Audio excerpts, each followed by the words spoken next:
In Romans 15 verse 24, we learn that Paul's plan was to visit Rome on his way to Spain. Spain was the limit of the civilized world and was experiencing a blaze of genius. Many of the greatest men in the empire were Spaniards: Lucan, the epic poet; Martial, the master of the epigram; Quintilian, the teacher of oratory; and Seneca, the Stoic philosopher and prime minister of Nero. Paul saw the whole West lying in front of him, virgin territory to be won for Christ. Rome would be his base of operations. Some think he wrote Romans to set out for the church at Rome an account of the very essence of his belief, the gospel according to St. Paul.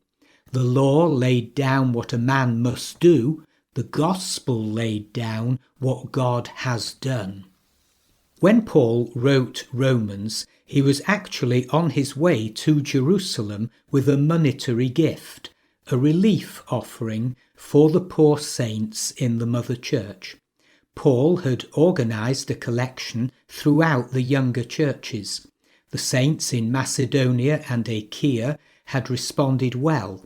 As Paul frankly stated in verse 27, if the Gentiles have shared in the Jews' spiritual blessings, they owe it to the Jews to share with them their material blessings. There was a time when the saints at Jerusalem were on the giving end, when they laid their estates at the apostles' feet and took special care that the Grecian widows should not be neglected in the daily distribution. Now the Greeks are kind to them. Blessed are the merciful, for they shall obtain mercy. Paul's intention was that as soon as he'd personally handed over the offering, he'd head for Spain with a stopover in Rome. He says, "I know that when I come to you, I will come in the full measure of the blessing of Christ." Verse 29. He is adamant that they should be his prayer partners. Paul never became so full of God that he felt he didn't need the prayers of the saints. In fact, Paul was a giant on his feet because he was a colossus on his knees. His prayers were contagious. He ignited others with their sacred fire. As it says in the Living Bible, verse 31, "Pray that I will be protected in Jerusalem from those who are not Christians. Pray also that the Christians there will be willing to accept the money I am bringing them." Paul had received warnings about what might happen to him in Jerusalem, the city of the Sanhedrin, and he was keen for God's protection. Then, by God's will, he'd come to them with joy and be refreshed by their company. Paul's personal misgivings were by no means misplaced, for when he reached Jerusalem, he was promptly arrested. He spent the next 2 years under arrest at Caesarea before being transported to Rome as a prisoner. Remember that Paul's letters are written by a friend to his friends, and when writing to churches he had never visited, for example Rome or Colossae, he liked to establish as many personal links as possible. So here he is in Romans chapter 16 in a room in Gaius's house in Corinth, Greece, around 58 AD, closing his communication with a great deal of affection. 26 individual names are mentioned, including 9 women. In fact, it is a woman called Phoebe who is entrusted with this remarkable letter to carry it to Rome. Perhaps she had business which called her to the imperial city. She was a servant of the church in Cenchrea, a small seaport town adjoining Corinth. Perhaps we'd call her a deaconess. Paul commends her to their safekeeping. He says, "She's been a great help to many people, including me." As a stranger in the big city, he asks that they take good care of her. Paul has often received a bad press as a misogynist or male chauvinist. Nothing could be further from the truth.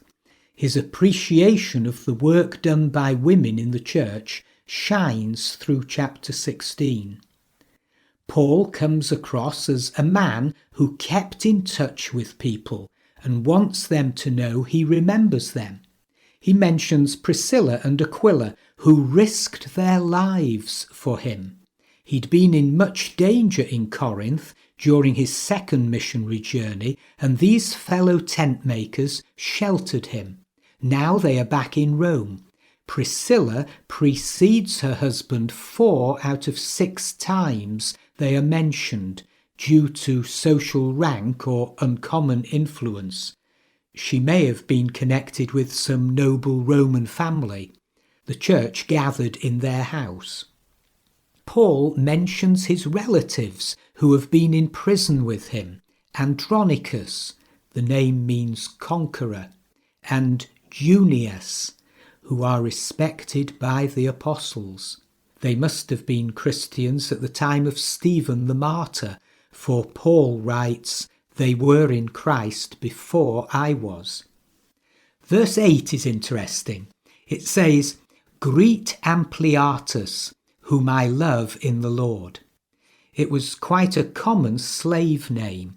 The single name would indicate a slave, whereas Romans had 3 names. However, in the cemetery of Domitilla, the earliest of the Christian catacombs, there is a decorated tomb with the single name Ampliatus carved on it in bold and decorative lettering. An elaborate tomb would suggest a man of high rank in the church.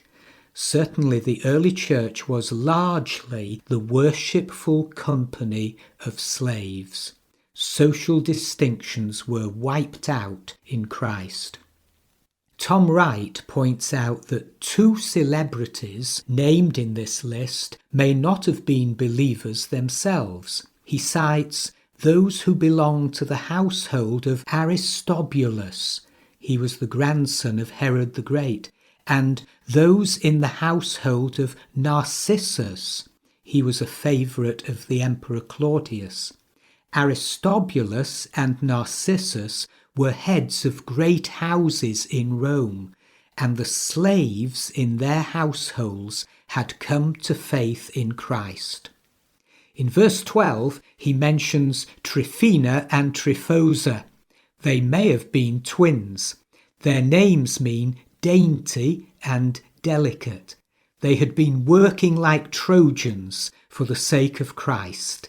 He also asks to be remembered to a Persian woman who has worked very hard in the Lord.